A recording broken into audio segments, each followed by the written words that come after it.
Let's look at this. Let's have a look at this one now. Maria has a set of 4 cards numbered 1 to 4. There we go. 1, 2, 3, 4.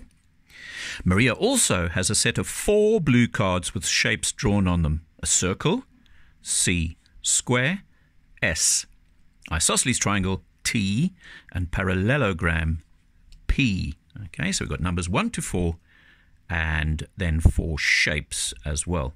Now the cards are placed face down and 1 card from each set is chosen. Now complete the table below to show all the possible results. Now we've got the blue cards, there they are, and the red cards. Now remember the red cards, numbered 1 to 4, and those cards, the blue cards, are circle, square, triangle, and parallelogram. So 1C, 1S, 1T, 1P, 2C, 2S, 2T. I think you get the idea. Okay, and the full total of outcomes is 4 times 4 is 16. Okay, so it's all going to count out of 16. If they ask you a question, what is the probability? Right, now state the probability of the chosen cards being a 3 and a parallelogram. Okay, a 3, okay, and a parallelogram. Well, there's only one, isn't there? There's only 1 3 and 1 P. So 1/16, 1 out of the 16 outcomes, possible outcomes.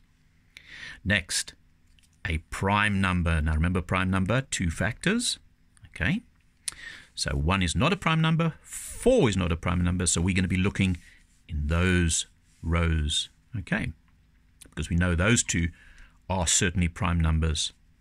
However, this shape that you're looking for alongside the prime number has only got 1 line of symmetry. Well, let's go up here. Circle? No.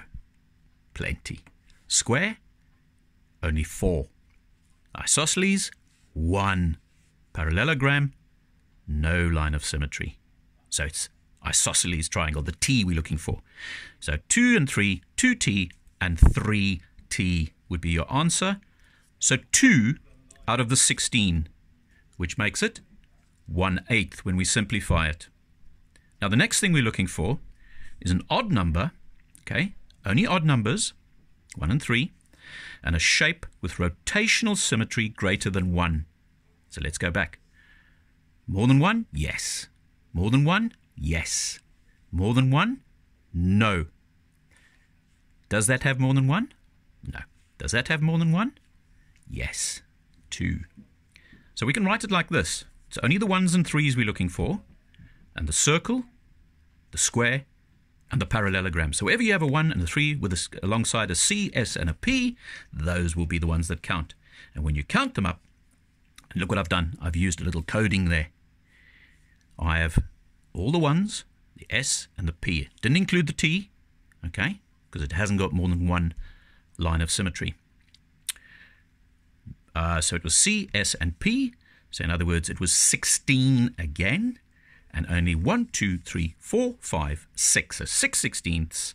And when we simplify it, divide that by 2, divide that by 2, and it is 3/8.